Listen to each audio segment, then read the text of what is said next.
Fala pessoal, começando mais uma aula aqui no Viva no Comando e hoje, mais uma vez, a gente está trazendo o vídeo analisando ativos. A gente está trazendo, que é geralmente o que a gente faz nessa época do ano, que é quando tem a apresentação dos balanços financeiros anuais, referentes ao ano anterior, obviamente, né? Esse vídeo está sendo gravado em março de 2026, referente ao balanço anual das empresas do ano de 2025. Então aqui a gente vai fazer a análise de 4 empresas, que é o que eu geralmente faço, para ficar uma aula objetiva e para você pegar aí um pouco do passo a passo da análise básica dessas empresas para você se tornar investidor ou tirar o seu investimento delas e passar para outra, certo? Então hoje eu trouxe 4 empresas, como eu disse, né? A primeira vai ser a WEG, que é uma empresa que trabalha com materiais elétricos, já é uma empresa que tem filiais no exterior. Equatorial, que é uma empresa de geração de energia, né? Geração, transmissão e distribuição de energia, ela trabalha nas 3 áreas. Magazine Luiza, que por muito tempo foi a queridinha de muitos, né? Então eu sempre trago ela para vocês irem acompanhando ao longo do tempo. E por último a Riachuelo, né? Tanto a Magazine Luiza, que é um marketplace, vende produtos de várias marcas, né? E a Riachuelo também vende produtos de várias marcas, só que mais voltado para o âmbito aí de vestuário, certo? Então vamos lá, mas antes da gente começar, sempre peço, né? Para você curtir, comentar, compartilhar esse vídeo, porque isso ajuda demais a gente que produz conteúdo por aqui, certo? Então vamos lá. Critérios básicos de análise de empresa. A gente verifica primeiro se tem uma boa governança, depois se tem somente ON, tá? Ah, Rafael, o que é ON?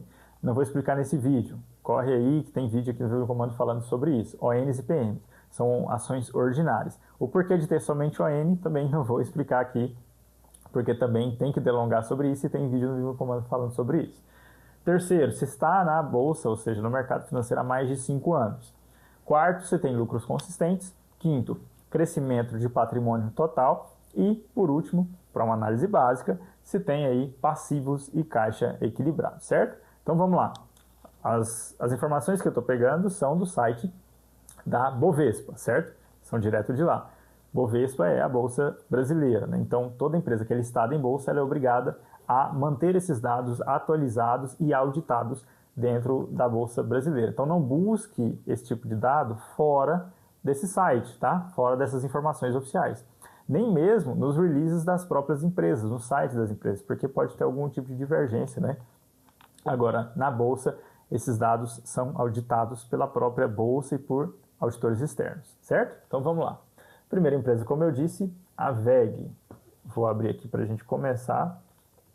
Primeiro tópico, boa governança. A WEG é uma empresa que foi fundada em 1961, com a sede em Jaraguá do Sul, e ela tem como majoritário principal, há muito tempo, a WPA Participações, com 50,09%. Não vou entrar em muitos detalhes, mas boa governança você avalia muito pelos releases, pelo histórico do majoritário, né? O que ele faz, quem é o gestor, quem é o CEO dessa empresa. Então, naturalmente, com os releases a gente consegue avaliar.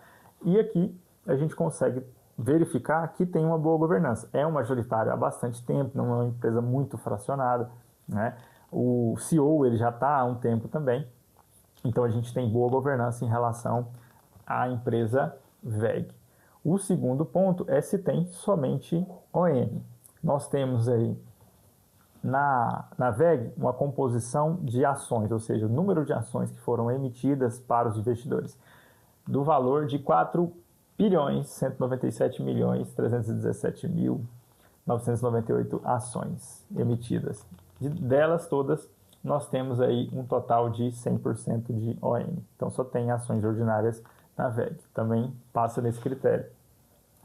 O terceiro critério seria se está no mercado de ações há mais de 5 anos. A WEG, ela está desde 1971, então ela está há 55 anos já no mercado, certo?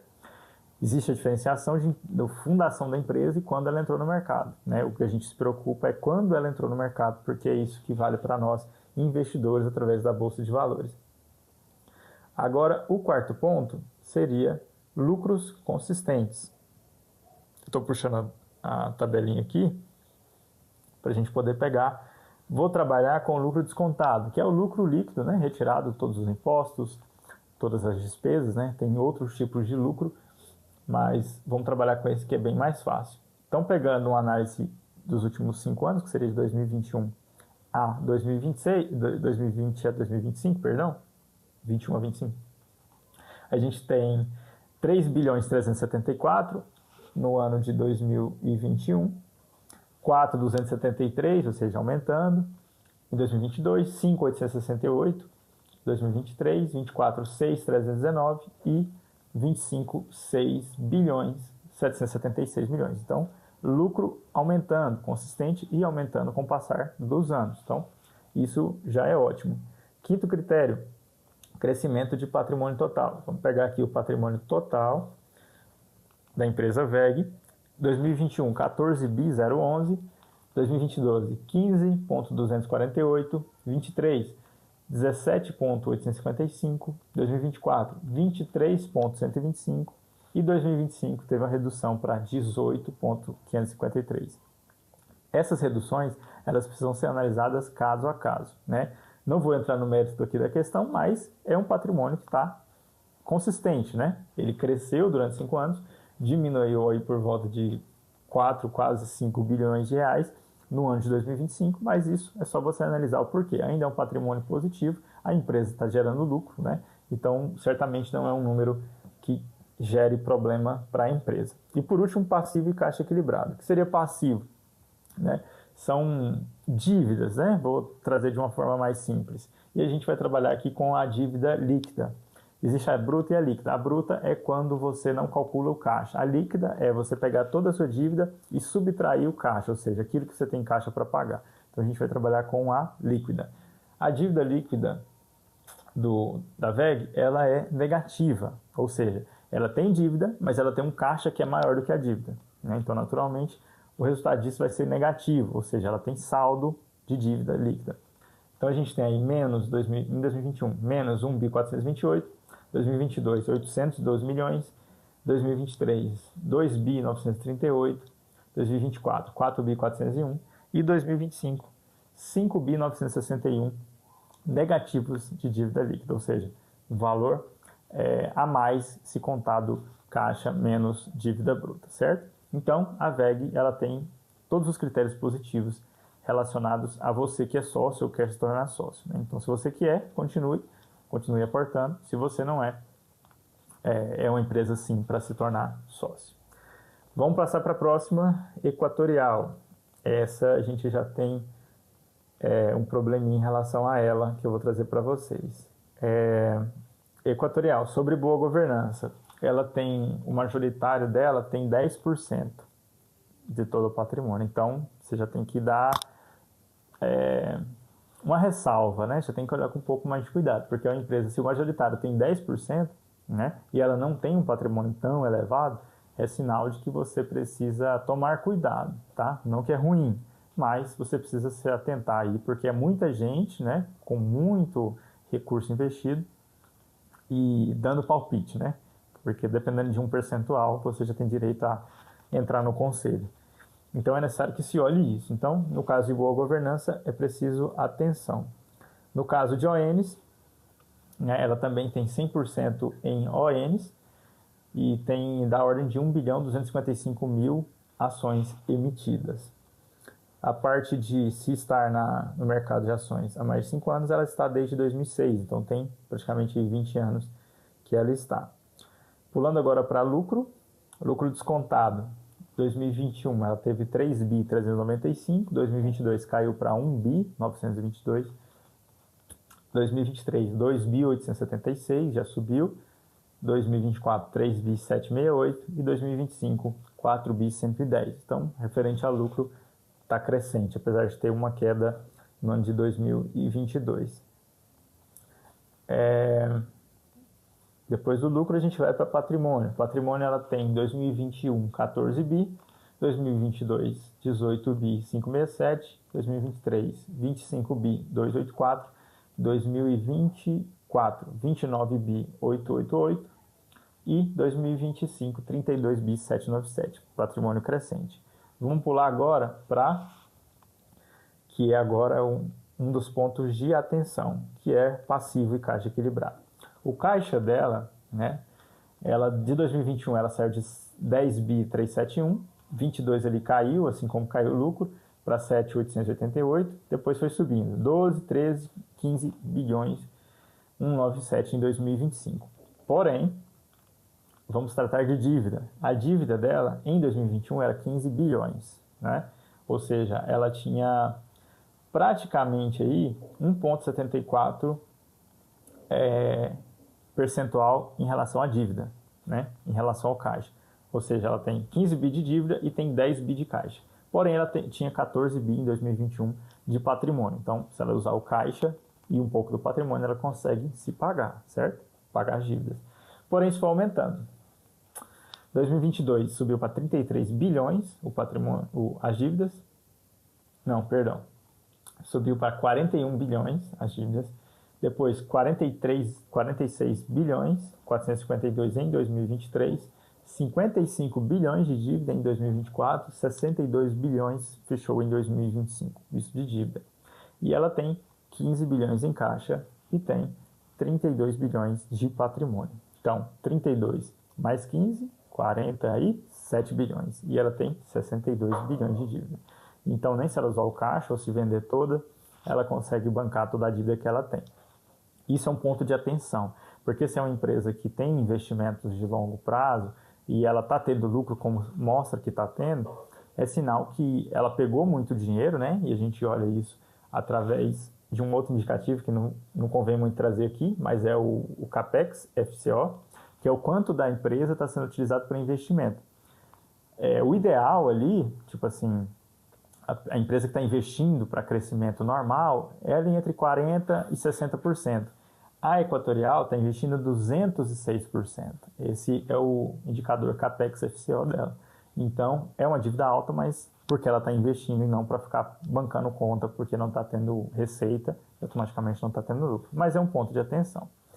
Beleza? Finalizada a Equatorial. Vamos agora para Magazine Luiza. Magazine Luiza, em relação ao majoritário, todo mundo já conhece, né? A LTD, Administração e Participações, com 46,93%. A administração dela é ok, né? Fundada em 57, sede de Franca, São Paulo. Possui somente ONs, na ordem de 738 milhões de ações. Vamos lá para o lucro. Aqui. Lucro descontado, 2021, 293 milhões. É uma empresa que a gente está sempre acompanhando, né? Teve um prejuízo de 500 milhões em 2022. Em 2023, um prejuízo de 979 milhões. Em 2024, se recuperou 449 milhões positivos de lucro. E em 2025, caiu o lucro para 205 milhões, porém ainda positivo. Vamos para patrimônio líquido, para ver se está crescente. 2021, 11 milhões 261, 22, 10 bi 649, 2023 caiu para 9 bi 611, 2024 11 bi 319 e 2025 11 bi 278. Então não é tão crescente, mas é um patrimônio que está equilibrado, né? Vamos agora para caixa e passivos, né? Dívida.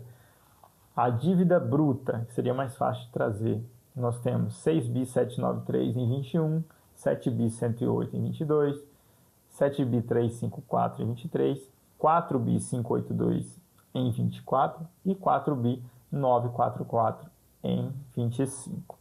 Dívida tem, mas é equilibrado, certo? Então a Magazine Luiza, apesar dos anos que ela passou de muita especulação, porque o valor de mercado dela foi lá para cima, né? Por pura especulação, ela perdeu esse valor de mercado, porém ela continua sendo uma empresa saudável. Ela recuperou lá de 22 e 23, que fechou com prejuízo de quase 1 bilhão e meio, somado os 2 anos, mas ela fechou 2025 com lucro, com um patrimônio estável, com dívida equilibrada e continua atuando, né? Obviamente, o valor de ação dela, não sei nem se eu consigo puxar aqui, não é nem bom falar sobre o valor de ação, né?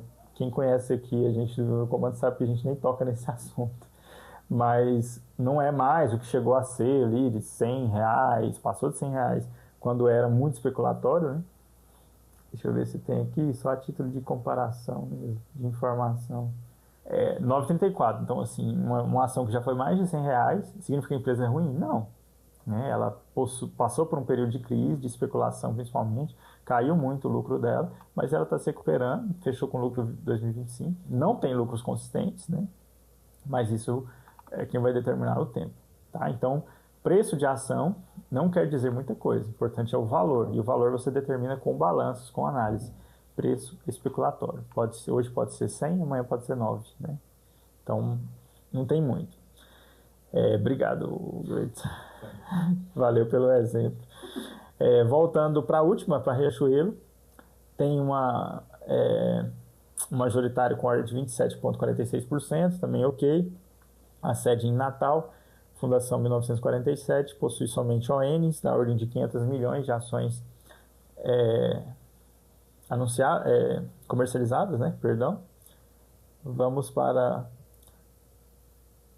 o lucro. Nós temos um lucro aí de 254 milhões. 2022, que foi o período ali pós-pandemia, 52 milhões positivo, prejuízo de 34 milhões em 2023, 235 milhões de positivos em 2024 e 2025 com alavancada aí de lucro para 1 bilhão 475 milhões. Então, assim, muito bom. Em relação a patrimônio, ela sempre se manteve estável, de 2021 a 2025 sempre com 5 bilhões, ora 5.200, ora 5.400, 2025 fechou com 5 bilhões 353, então também continua ok. Né? Questão de caixa, ali de 2021 estava 2 bi, 2020, até 2025 também não teve variações expressivas, né? Mas fechou 2025 com 2 bi 310, também positivo, né? E a dívida líquida, que ele fala dívida bruta, né? Vai ficar mais fácil na questão dessa empresa.